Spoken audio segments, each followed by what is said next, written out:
From diplomacy to personal visions, we bring you inspirational stories of foreign ambassadors and diplomats across Thailand. Here on Radio Thailand FM 88. This is The Ambassador.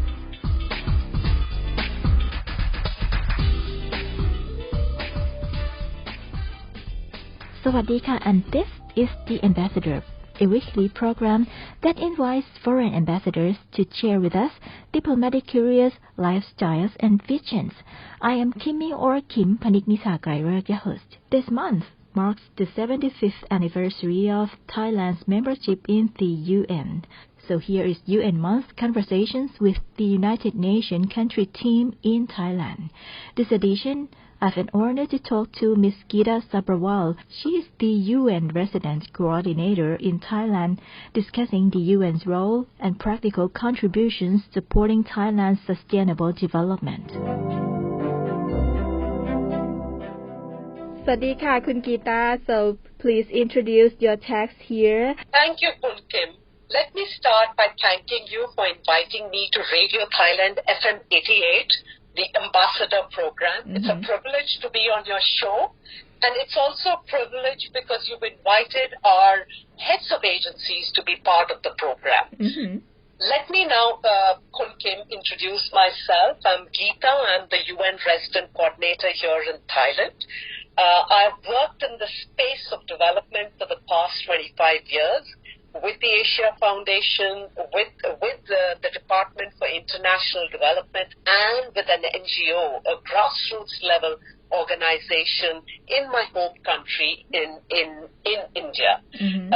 I'm looking forward to our conversation with you, Kun Kim. Thank you so much. Could you please tell us a little bit about the UN in Thailand? Thank you. Kim, let me begin by saying that Thailand is the regional hub for the UN, and we are very grateful for government support to the UN.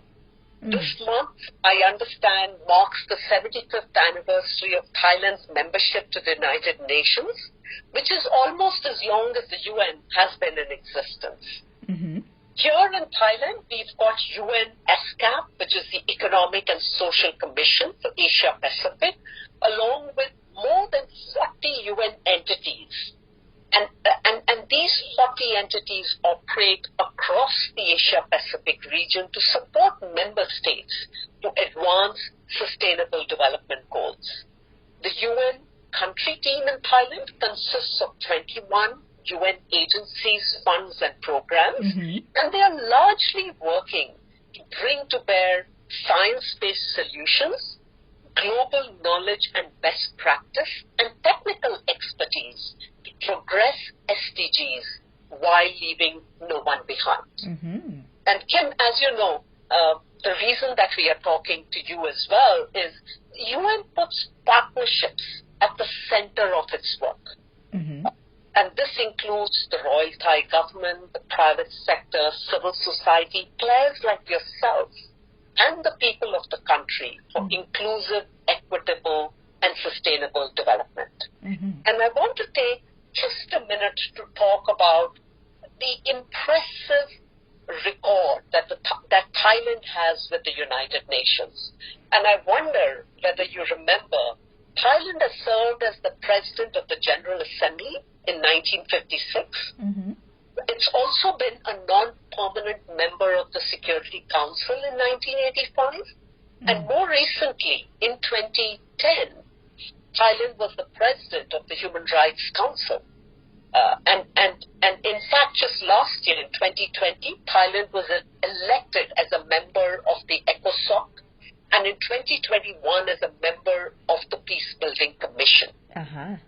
You've got Kun Vilawan Mankala Tanakun, who was elected to become the first Thai woman, and an international lawyer from Southeast Asia to the UN International Law Commission. Right? So the 75th anniversary is an important milestone for Thailand, and most importantly, it is also an opportunity to renew our commitment to bring people and communities together, including women and young people, as partners and as leaders in our effort to build a more equitable, just, and sustainable world here in Thailand. Wonderful. So what is the UN's role and practical contribution supporting Thailand's sustainable development? Khun, the UN support to Thailand. The UN support to Thailand to achieve international goals and standards as they are set out in the Universal Declaration of Human Rights, the Paris Agreement on Climate Change, and the Sustainable Development Goals, amongst others. And there are three things that I want to talk about. First, the UN is committed to providing evidence-based policy support by drawing on international good practices and our regional assets that are based here in Thailand. And to me, this includes the most current science and technology to tackle development challenges. And one good example is during the recent floods in the central region of the country. The UN Satellite Center worked closely with the Thai Space Technology Development Agency and used satellite image analysis, which was generated twice a day, to monitor the flooding situation, the potential hotspots that were emerging across the provinces in the central region, and the number of people that were impacted, and the nature of immediate support that was required at the community level. And we understand that the government is also using these satellite images to map agricultural damage to compensate affected farmers across the country. And this is the kind of work that we want to be doing more of.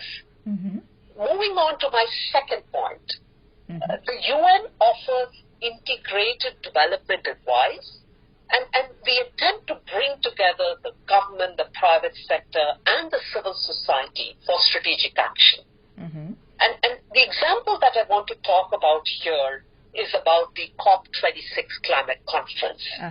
The UN co-organized a roundtable with the Global Compact Network Thailand, which brought together more than 85 private sector companies to set ambitious targets to reduce carbon emissions.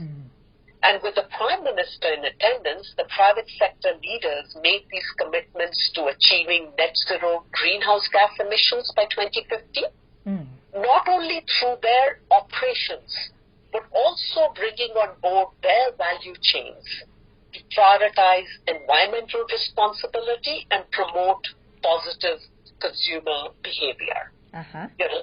And my last point was going to focus on South-South and triangular cooperation, which the UN wants to leverage much more in partnership with the Thailand International Cooperation Agency, TICA, to advance SDGs through transfer of technical knowledge between countries in the global south. And our best example of this is Thailand training midwives in Lao PDR. An analysis that was carried out tells us for every dollar that Thailand invested, the social return to that was $4 because of the trained midwives and the benefit that the population, the benefit that the population achieved, right? So I would like to encourage Kim, all your listeners to visit our website at thailand.un.org to learn more about the UN in Thailand. And because we value your voices and insights to help our work be much more effective in advancing the Sustainable Development Goals here in the country. Interesting. And what is the UN Sustainable Development Cooperation Framework? Khun Kim, the cooperation framework is new language that the UN is bringing to bear. Right? It is the cooperation framework for the United Nations is the single most important document that will define what we do in Thailand and identify the key partnerships that will support our common goals. So in other words, the cooperation framework will guide UN's work for the next 5 years in support of national development plans and the SDGs. And as you may know, the cooperation framework has been prepared in close dialogue with the government, private sector, and civil society. Mm-hmm. And there is strong alignment between the SDGs and Thailand's own development agenda, which is grounded in the sufficiency economy philosophy and based on community engagement, sustainability, and shared responsibility. Uh-huh.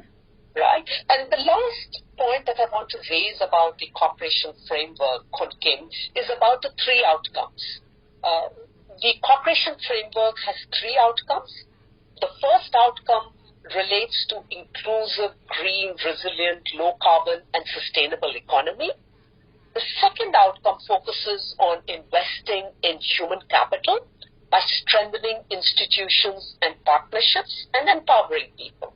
Mm-hmm. And the third outcome prioritizes leaving no one behind. Mm-hmm. And this is central to our human rights-based approach, the third outcome. Mm. And over the coming 3 Mondays, Khun Kim, I know our UN heads of agencies will share more about the cooperation framework. So I'm going to encourage your listeners to tune in to find out more about what the UN is doing across these three outcomes to advance SDGs. Sure. So what can we look forward to the 2022 from the UN perspective? Khun Kim, this is an interesting question, right? And I had to really tackle my mind to pick up 3 things that the UN will focus on in 2022. And the first point that I wanted to talk about was that we as the UN will invest in setting up a roundtable dialogue on biodiversity to bring the various UN agencies together along with government, private sector, and civil society to protect the nearly 460 species that are on the list to extinction and their habitats. Mm-hmm. And in fact, if your viewers are interested in contributing to these efforts of protecting the 460 species, they should reach out to us through our email address, which I'm going to now read out. It's rco-th@un.org. Mm-hmm. Because we want more and more people joining us in these efforts. Yeah.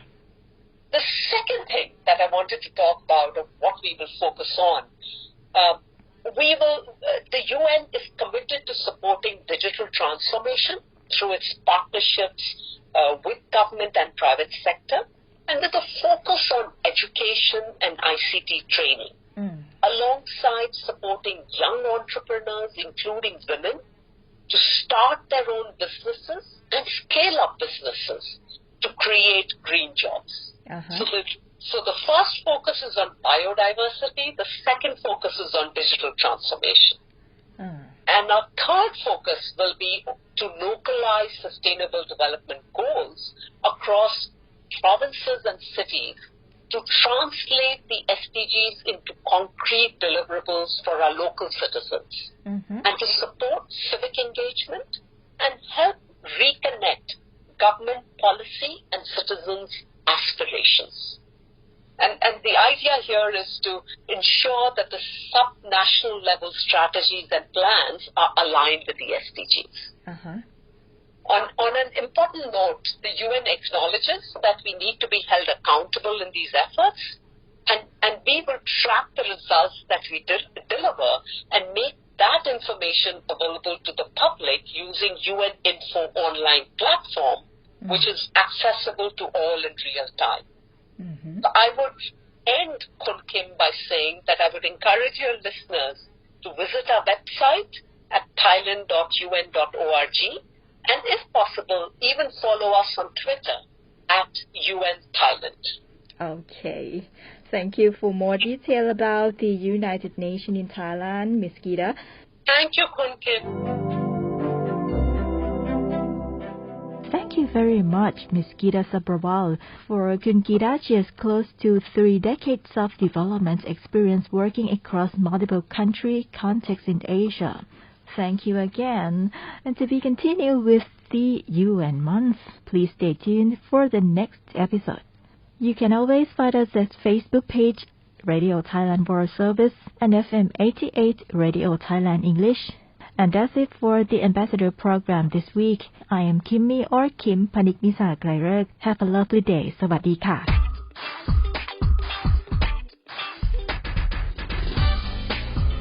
From diplomacy to personal visions, we bring you inspirational stories of foreign ambassadors and diplomats across Thailand.